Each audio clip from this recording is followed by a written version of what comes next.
28 months down, yeah, the industry's been bruised, but we're not here to fold, we're here to refuse. While others pause, we built the plays, now we're leading the charge in a brand new phase. You feel that tension, that's the pressure to grow.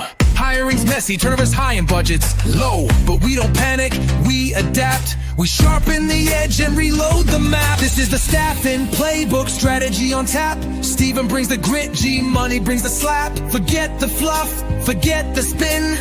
We give you plays that actually win. From the break room floor to the boardroom seat, we've walked the walk, now we bring the heat. CDLs, forklifts, line leads, and execs. We place the best and fix the wrecks. Insight, hustle, leadership bold. No safe takes, just the truth told cold. Wanna scale your team, wanna close that gap.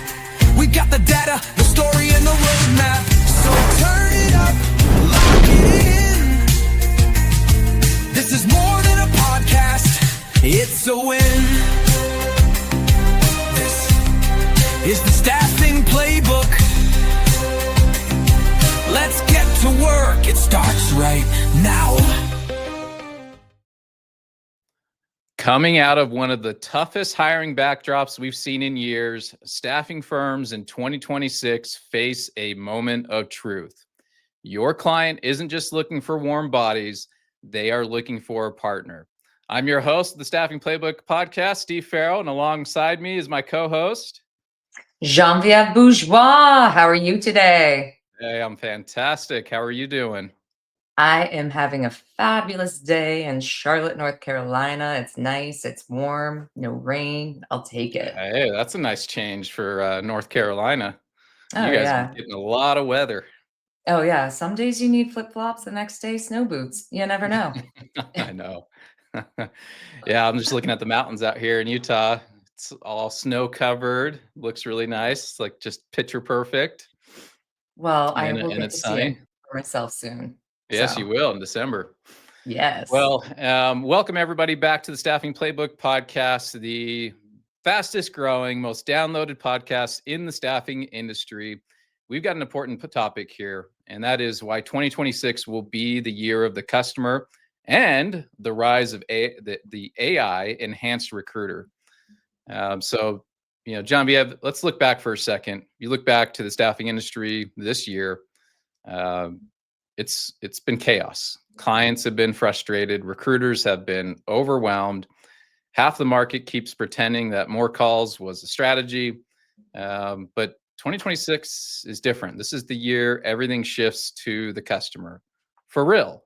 Like, for real. I've said And it 2025. I don't think people caught on, but well, here's the thing. It's 2026. not like back in the golden days where it was like fill 'em and bill 'em.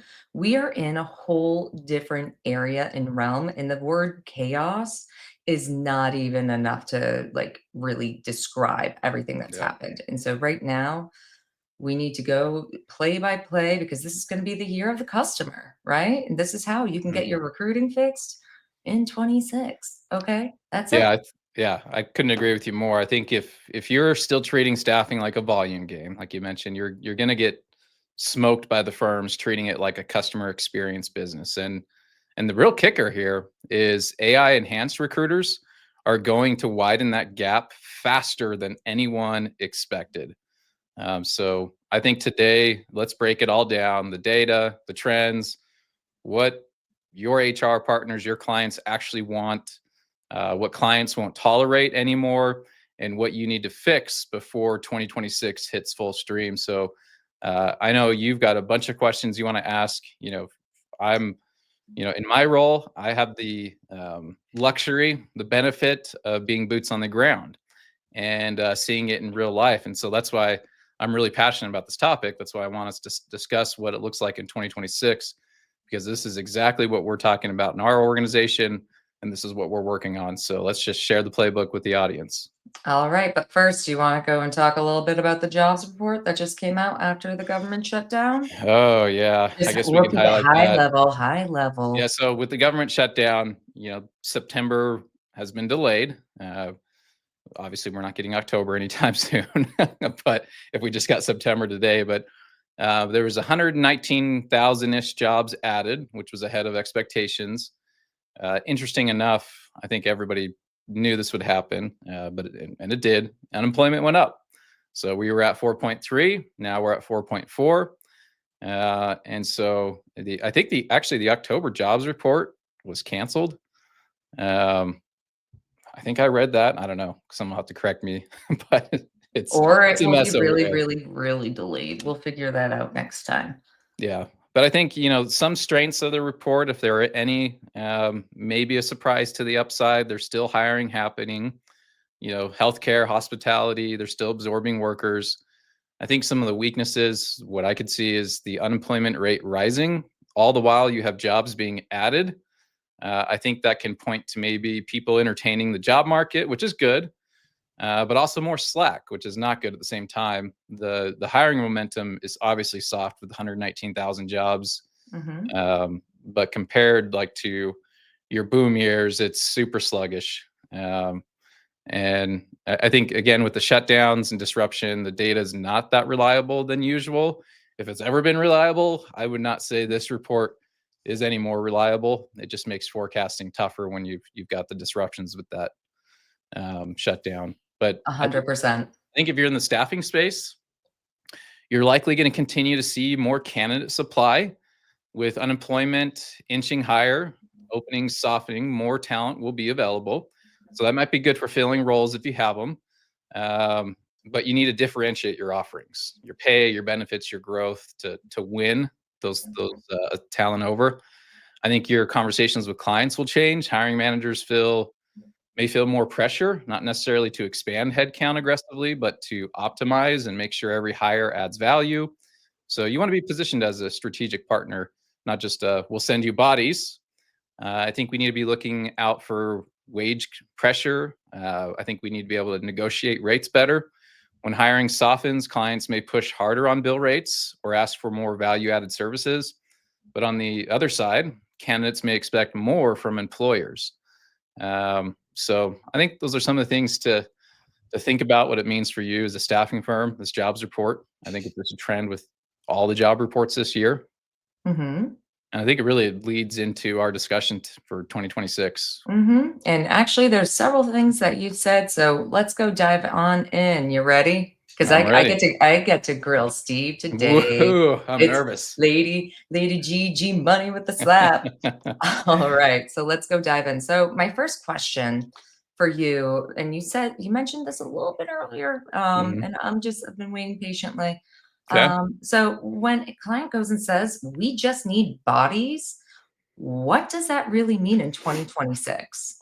Yeah, I would take a guess and say there are some clients that are basically saying that to agencies out there, some of your high volume clients.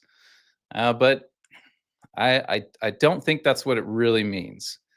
When a client says, anytime a client says we just need bodies, what they're really saying is we don't believe staffing partners can do better. That's a trust problem, not a labor problem. When we look at 2026, bodies are not going to cut it. Workforce expectations have shifted. We've interviewed these HR leaders, right?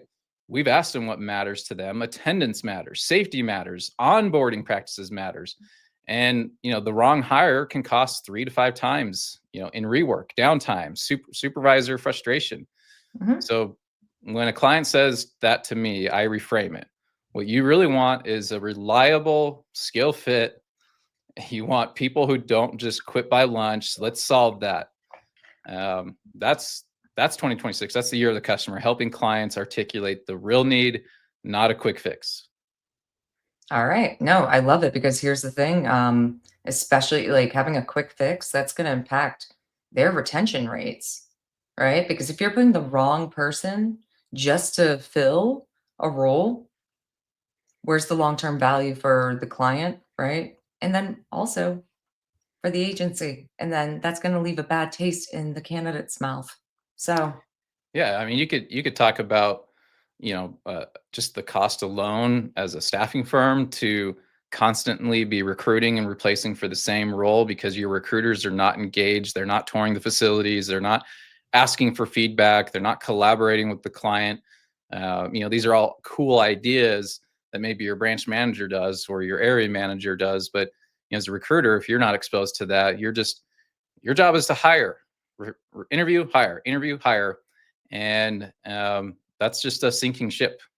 Mhm. And that's what our clients are not asking for that anymore. This is not, the pandemic where we have 1,000 openings and 2 people available, and so they'll take anyone. It's not like that today, but we're still treating it that way. Yeah, we need to get that mindset out of our head. Like, for everyone watching, get that mindset out of your head because, like Steve said, this is the year of the customer, all right? And we Yeah. really need to figure out their needs for long-term Well, growth. you mentioned the associate experience, the person you're hiring. I mean, gosh, that's so I was that's where I didn't finish my sentence because I just went and kept talking. But it's like that is so important. Like it's the person in front of you. You're trying to find the right fit, the right job for them. Um, you know, that's what's important, not just throwing bodies at a job. Listen, we're in the business of people, all right? Yep.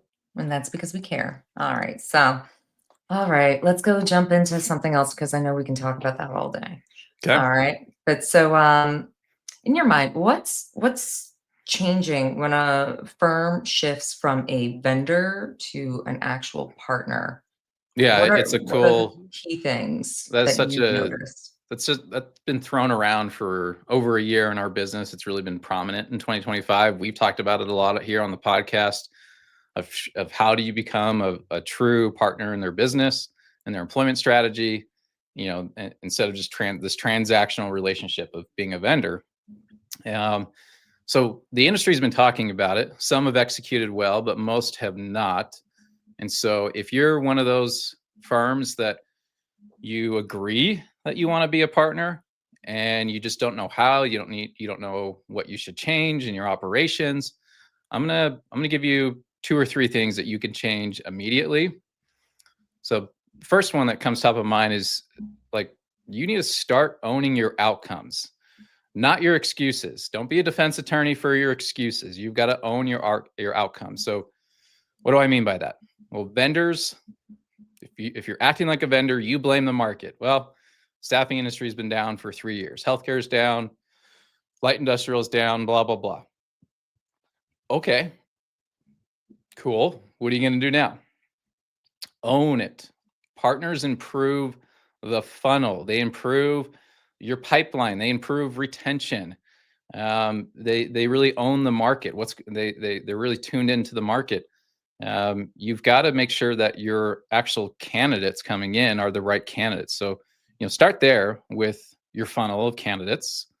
Start with your retention. So that's number one. It's about your people, your talent. Number two, I'd say you operate inside their business, not on the outside. And this one's hard for a lot of agencies because they don't have the relationships that they want to have to become a partner. But think of touring the plant with your recruiters, checking in your new hires, even if it's at 5 in the morning. Look, we had a customer that was ramping up, and we had a lot of turnover because when they come in, they're badged in by security. Security's like interrogating them. What are you doing? Why are you here? And they're like, it's my first day. And they're like, okay, well, hold on. Let me find out where you're going. It's not a very positive experience. And then no one's showing them how to clock in and out. And so, as a team, we're going, we need to fix this. And so, we hired someone to go and do that. And while we were recruiting and hiring this person, me and a few other people would take turns going in at 4 or 5 in the morning to check in these new hires, introduce them to the supervisor, show them the time clock, give them a tour, help it make it the first day not so scary and intimidating. We all have anxiety our first day. We want it to be a positive experience. And so that's one example of how you operate inside their business, right? Check in with supervisors, leads, ask them about how they're doing. What problems are they trying to solve for? Let's understand what's going on from a frontline leadership level all the way up to your HR team, your plant managers. But let's understand their real pain points, and let's be a value add. Let's be there to help take some of that burden off of their shoulders to improve retention. So that'd be number two, operate inside their business. And I think Mhm. a third one is you've got to speak the language of the business.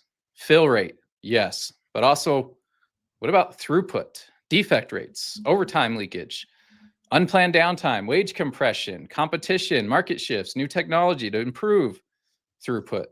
Like when you become a partner, you become a profit lever, not a cost line. That's why, again, 2026 is going to reward partners and not vendors. So those would be the first big things that I would change if I'm looking to switch from vendor to partner. All right. So just the key takeaways: ownership. Okay. Don't make excuses. Just own it. I All think right. Didn't Tom Erb give us that one? Yeah, I'm pretty sure. Hey, Shout out to Tom Tom. Erb. Miss you. Hope you're having a good one. But then I think you really hit a great point when you mentioned operating within their business. And that whole human touch, especially like where we noticed that there was an issue, actually going and doing the tour, easing it, helping people out, because that's going to help them have a smoother introduction, right? That's right. So absolutely love that. And then you know what? The whole make sure you all are speaking the language, okay? Especially of the business. I can tell you so many times between having to work with third party vendors, it's like some people are speaking Russian, others are speaking French. We're all trying to say the same thing, but Yeah. really get to know what your clients are actually speaking about and what you're speaking about. And that way you all can actually have a conversation together. I think that those are Yeah. 3 really amazing actionable steps. All right. All right. Thank you. Oh, you're doing well. You're doing well. I feel like maybe I'm being a little bit too soft, but all right. Yeah, hit So, me with a hard one. okay. All right. So here's the thing. AI's here, right? There's a Mhm. whole bunch of people who are very fearful of it. And guess what? Lean into it. That's all I want to go and say. But Mm. I want to hear from you. What does an AI enhanced recruiter look like, Yeah, that's a especially in question 2026? I've been trying to solve for months now as we've looked at reimagining our candidate journey, the job postings, the screening, the interviews, the onboarding experience overall, all the way up to the first day. And AI definitely plays a big role in this process. So if you're asking me what an AI enhanced recruiter looks like, oh, this is what I'll tell you. An AI enhanced recruiter is the difference between a calculator and someone doing math by hand. Okay. I am not good at doing math by hand. Okay. Like I forgot that in fifth grade, probably. My math teacher used to be like, you got to do it by hand. I'm like, well, God invented a calculator for a reason. And then I'd And get then they were slapped. like, "You're not always gonna have a calculator in your pocket." Yeah. Right. Now we do. Um, But but it's so, like, that counting on your starts of a fingers and difference. toes. Yeah. Alright? So So, think about this. calculator. Like AI enhanced recruiters will never miss a follow-up, walk into every client call with fully prepped briefings, get predictive insights on attendance and turnover risks, have a pre-screened candidate for skill, safety, commute, cultural fit, capture conversations, automatically update your ATS. This recruiter will build you're starting that relationship building with your firm with that AI recruiter. It's got to be human in the way it talks. And like for example, if my AI recruiter says, hey, Geneviève, do you have reliable transportation? And you go, well, I can run faster than Forrest Gump. Does that count? The AI recruiter is gonna, like, if you said that to real person to me in a real conversation, I'm like, "Oh, that is hilarious. I love that movie. Um, okay, John, yeah, but are you able to and reliably get to work to and from? Okay, great. Yes. And so having your AI to talk just like that feels a little edgy, but that's putting the human element in it because AI is programmed and the guardrails are put up and everything from a human. And so you want it to be more human-like. But think about like if you're calling a restaurant. I think I heard this on this analogy. It was really good. Haley Marketing, Brad Biley, shout out. But if you're like calling a restaurant to get a reservation for next Friday and no one picks up because they're slammed, you're calling on a Friday night, and so like you're just frustrated and you don't get to book that table.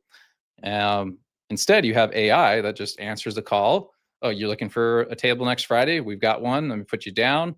Okay, I'll send you a confirmation email and a text, and you're on your way. You were helped. You never had to talk to a person. So think of that AI recruiter in that same aspect. Is they're helping get to the talent before you can. They're helping you get to that talent. Because if you get 1,000 people that apply a week, like we do, we can't, we don't have enough people to call all 1,000 people in a week. Like they're already off the job market by the time we reach them. And also, we spend a lot of time finding like the top quality candidates to call them first. But again, that takes time. If your AI enhanced recruiter is going to do that in milliseconds for you, and now you can focus on those quality candidates to have real human conversations, to make sure you're giving them the opportunity to find the right role for you. And so that's a lot of word vomit there, but AI does not replace recruiters. Recruiters who embrace AI will replace the ones who don't. You just have this tool that's going to help you get to the candidates faster and more effectively. So essentially, the key takeaways: speeds up the time to touch. Therefore, we get in contact with our candidates and applicants sooner rather than later, because that's super important. Because if people are out there and they're on their job boards, okay, like I know within like 10 minutes, people will go and do, especially with fast apply, quick apply, easy apply, within like 10 minutes or less, they'll probably apply to 14 plus jobs. Yeah. So if you can go and get them off the job board by having someone immediately contact them, that's amazing. And Well, then when you apply also, for a job and you don't hear anything for 2 days, what do you? How does that make you feel as a candidate? oh, I'd probably be applying for other jobs. Yeah, like I'm not important to you. Moving on. Skip. Oh, yeah. Swipe left. No, it's Right. like, oh, okay. Well, all right. Yeah, and Let's even move if I'm not a on. good fit, I Mhm. want to know that. Like, Exactly. so if I immediately get a phone call by an AI agent, okay, great. Now you got my attention. I'm not applying right now because I'm talking to you. hmm And through the conversation, I learned that actually this is a job I'm not qualified for. Thank you for letting me know. Well, what jobs do you have that I might be qualified for? You just took the words out of my mouth, because there Yeah, could be a different position within that company. that's right. And so with the recruiter, excuse me, like that really can actually help fill more roles, because maybe they see one role and there's another opportunity there. So And I'll add one more note here. We are experimenting. We're piloting a couple AI recruiters from two different software partners, and we have already saved about 560 hours of our recruiters' times of doing pre-screening and initial interviews. oh So my goodness. 560 hours saved, and we talked to 10 times the amount of people we've talked to before. We never missed a call. Like it's it's just been from a recruiter's standpoint, they're going, wow, this is so helpful, and I'm having better conversations with the people that are qualified, and we're having better placements, and our clients are happy because of that retention. Like it's just coming full circle, from just having that AI recruiter help you with screening and interviewing. Absolutely. So speeds up time to touch, accuracy helps identify the quality of candidates, but also it actually saves a lot of human time, and we're able to not drop the ball or miss a call. I think it's Yeah. fantastic. Like when we first turned it on, I'm talking to the branch manager. I'm like, hey, we just turned it on, check it out. We're looking at the dashboard, and like it was literally interviewing 20 people during our 30-minute conversation. And when we turned it on, it was like, that's what your team would have done in a day. It just did that in 20 minutes. Goodness, that's amazing. Yeah. 20 minutes. Ah, I kind of wish it went back when I was running a 360 desk. That would have been really helpful. I know. No, Where seriously. was this 10 years ago? No, right? I'm like, oh my goodness. But all right. So let's kind of go move on a little bit. All right. So you mentioned a couple of things and just a few things. It's all kind of leading up to this. All right. Quality of hire. All right. If quality of hire is the most important metric now, what are the biggest obstacles? Ooh, I've never had that question asked to me in that way. We've just talked about, why quality of hire is the most important metric because that's what customers are telling us. But what's the biggest obstacle? Mhm. Um, well, I Do we think, need to pause? yeah, no, I mean, the biggest obstacle is probably most staffing firms still think recruiting is a speed, like it's the game of speed, and it used to be, right? It's just that it's just how it's always been. It's just like get the 200 positions filled by Friday as fast as possible. And so I don't know. I think biggest obstacles, it's with quality of hire. I think you got to have better intake calls. You've got to have better screening, better alignment with safety, better alignment with onboarding, with communication. I mean, I'd say if we were to summarize all of that, the real obstacle is probably discipline. That's the word I'm looking for. So, biggest obstacle to quality of hire is discipline. You can't do quality of hire at volume unless your process is standardized and your recruiters are trained and you're using AI to assist you. It's not a talent shortage, it's a process shortage. Fix the process. Quality of hire becomes your differentiator, hands down. Sorry, my office mate. I can hear him He's snoring grunting. a little, grunting. It's He's cute. just trying to breathe. But okay, so I really love what you said there. It's lack of discipline and process. Yeah. That's it. Lack of Yeah. discipline and process. So honestly, go take a look, fix your process. All right. Because therefore, like some of the really good benefits of that, better intake calls, better screening, onboarding, communication. I Yeah. think it's something you just gotta go and take a inward look and see where you can actually improve. So good. Yeah. I like Good that. question. All Never been right. asked that before. Oh, okay. All right. Well, here's this. Let's see. What is one friction point we see over and over that firms need to fix before 26? Biggest friction point we see over and over needs to be fixed. Um, hmm. I think communication timing. And so let me clarify. Clients shouldn't have to chase you for updates. That's a problem. You got an open order and you're recruiting, you got a pipeline, you're having it's a little sluggish, you're just not getting the right fit. And so instead of letting the client know what challenges you're having and why and give them an update as well as provide some solutions and get their feedback. If you don't do that because you're afraid of delivering bad news and you're hoping for the best, that maybe you'll just find that one candidate. I mean, if you're not communicating that, they have no idea how hard you're actually working and what challenges you're running into. Um, and so then they just think you're not trying. So that's a big deal. Communication timing with your clients. Candidates shouldn't wonder if they're still being considered. Like just like Domino's has the little delivery tracker where it like shows you your pizza was put in the oven and now they're getting ready to throw it in the car and now they're on your way and they're got an ETA and then you've got Amazon that literally they've got GPS trackers on the trucks and you're 10 stops away from your stuff being delivered. Like we are just being conditioned to know everything real time, progress updates. So if your candidates are wondering if they're being considered or not, you have a problem. And it's much bigger than you think because it's not just you could potentially lose a candidate, it's your reputation that you're losing.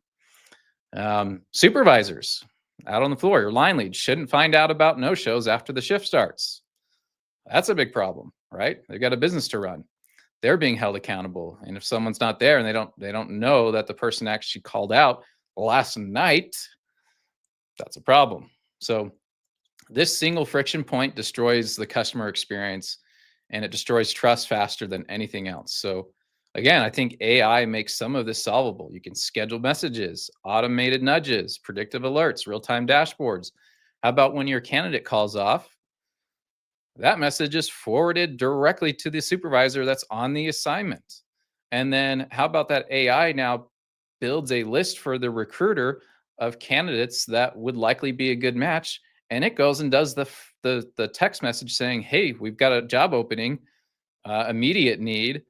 Here's what it is. Are you interested? Yes or no?" The ones that say yes, they get an interview by the recruiter, right? Like those things can remove that those friction points that are a real challenge right now in our in staffing, and if that's something you need to fix for before 2026.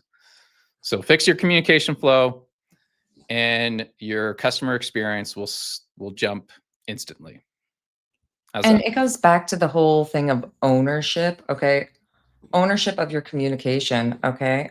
Ownership of real-time updates, because at the end of the day, candidates, they should not be left questioning, all right? And then on top of that, clients, they shouldn't have to go chase you just to get an update. Yeah, and If they're not you're going to. They'll no, they'll do it once, and they'll then you do it won't hear once from them again. and then they'll go with a different like Yeah. vendor. Like, Yep. yeah, I get it. But all right, so moving on here. If a staffing firm is still treating tech and AI as a nice to have, what is your number one warning, or what are your top few warnings? My warning to staffing firms still treating tech and AI like a nice to have, which is many. I mean, most staffing firms, you see the report from Staffing Hub, it was 60, 70%. I can't remember exact number, apologize. But they all say they use AI. But what does that mean? Are they using ChatGPT for emails? Are they using voice agents? Are they using AI receptionists? That's where it gets a little muddy. But my warning is simple. You will get replaced by someone who doesn't use AI. If you're treating it as a nice to have, your firm will be replaced by someone who knows it's no longer a nice to have. So AI is not optional. Clients are already expecting faster updates, more accurate matching, better insights, cleaner workflows. If your recruiters are still doing everything manually, you're too slow. If your data lives in 12 different systems, you're too blind. If your client reports aren't automated, you are outdated. So by 2026, AI will be a standard as the applicant tracking system. Ignoring it isn't neutral; it's falling behind. I mean, we're just adopting a lot of really neat tools, and I already feel like we're years behind. Right? There's no time like the present, so that's my warning. Get on it now, even if it takes you the rest of 2026 to be fully implemented. That's fine. You're still going to be ahead of the other staffing firms that are treating it like a nice to have. And that goes back to looking at your actual processes and making those changes and implementing it now while you can to change your future and outcome in 2026. Yes. All right. Well, okay. Well, because we're speaking of 2026, all right. Okay. What promises do you think staffing firms should be able to make by Q2 of 2026? Um, so these are promises we're probably making to ourselves, to our team, to our clients. So think about Q2. Now we're in April of next year, which that'll feel like tomorrow. I think there's probably three powerful promises every serious firm out there should be able to make. One, I think a weekly scorecard that tells the truth, fill rate, turnover, attendance, NPS, no surprises, right? You should be able to have a scorecard that tells the truth. That means you need clean data. Transparency, Yep. transparency, communication. Transparency. Love it. Yep. You got to have clean data. Got to have a good system to do that. Number two, I think you need a commitment to speed and clarity. So every order receives a timeline and updates within 24 hours. So be committed to providing that clarity all the while you're moving very quickly. Third thing, I think a trained AI-enabled recruiter assigned to them, not a revolving door. So what I mean is like one point of contact who uses AI to stay ahead. I think like let's pick a system, let's train it, let's get good at it, let's have it be predictable, something that you can just leverage. If you want to 2x your business with the existing team that you have, instead of hiring double the amount of recruiters, let's get your systems to be able to perform at that 2x with the team that you have. So leverage that technology. So if you can't guarantee these 3 or 4 things, you're not going to be operating at the 2026 standard. Just not going to. And even with the few things that we've even put in place, like you noted, 540 hours saved. That's huge. 560. Oh, 560. Oops, my bad. I can't read my own Yeah, penmanship. there's another 20 added today. Okay. Okay, well, might be. But so, like, those are some huge takeaways because having like the speed and clarity, right? Transparency, communication, but also not treating everything like a revolving door. Yes. So, I mean, like, what else? I mean, you crushed it today. Well, it's easy because it's what we're working on, right? Mhm. And so, based on all the data that's coming in, based on all of our conversations with clients, we just had a 3-day workshop where we brought in, dozens of clients and HR leaders to really try to understand what's going on in their world. What are their pain points? What are they solving for? And so this is coming, your audience, people that are listening in, this is coming from our work that we've been putting in, the things that we've been learning from our clients. And so we're learning the hard way. We've made a lot of mistakes, a lot of bumps along the way. But again, if you're looking at 2026, these are the things that not just us that are saying we need to do or we're doing, but this is what the clients are saying we need to do. And we need to listen to the clients. It's not about us anymore. It's about them. This is the year of the customer. We have to focus on them and get out of the way. Beautiful. I love the way how you said that.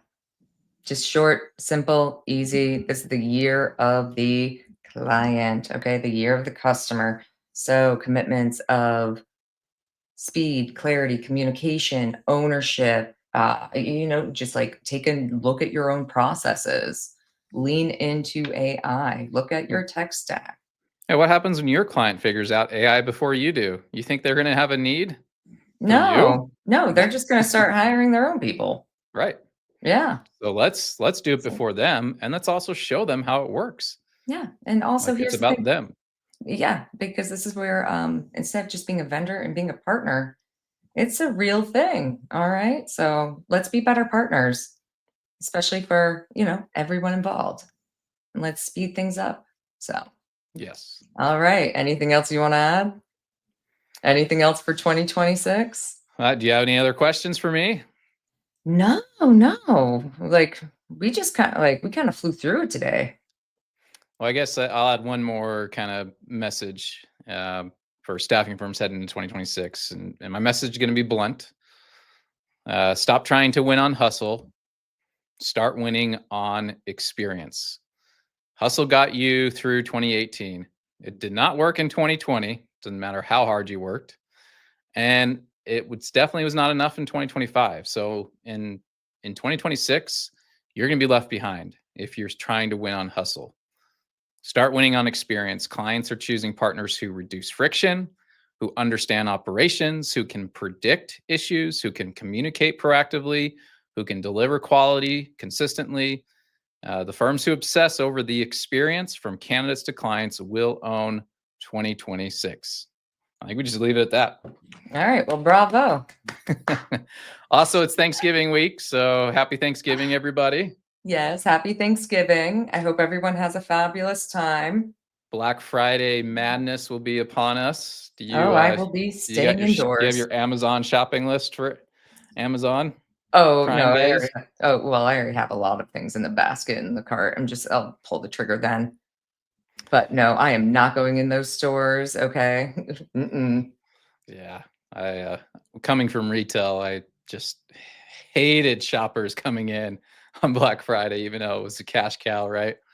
Oh, Man, that was tough. I'm so glad. Like, you could literally go to Walmart on a Black Friday now. I did this a couple of years ago, and it's like there's no more fighting. It's not even that busy because you can just order it all online. Which, again, it's all about the who? the The customer. customers. They want it easy. They want it like you. You're gonna Mhm. order your Oh, stuff from yeah. home, Have it Oh, yeah. delivered. No madness to Oh, yeah. walk into. There like, the amount I get delivered, it's kinda bad. But I believe also that. it's well, no, it saves it's here's the benefits. Saves me time, okay? Comes directly to my door. I can track everything. I don't have to question if they have a certain item at the store in my size. Yeah. That's the ease of it. Yeah. Because, like, honestly, like, there are certain places and companies that I will go and get delivery from because the ease of it. It all really goes into leaning into what your customers actually want. That's right. Mhm. All right. Well, great episode. Thank you for the hard questions. And if you found this of value, please comment below. What are you going to be doing differently in 2026 so you can become a staffing partner, not just another vendor? So let us know your thoughts. Let us know what you're working on. And if you want to be a guest on the podcast, feel free to reach out. Send us a private message on LinkedIn. We are going to be stacking up the roster for 2026 and continue to bring you guys value each and every week. So appreciate everyone. Have a great Thanksgiving week. Geneviève, great seeing you. Great seeing you as well. Happy Thanksgiving to you and all. Thank you. All Thanks, right. everybody. Bye. Hey, thanks for watching today's episode.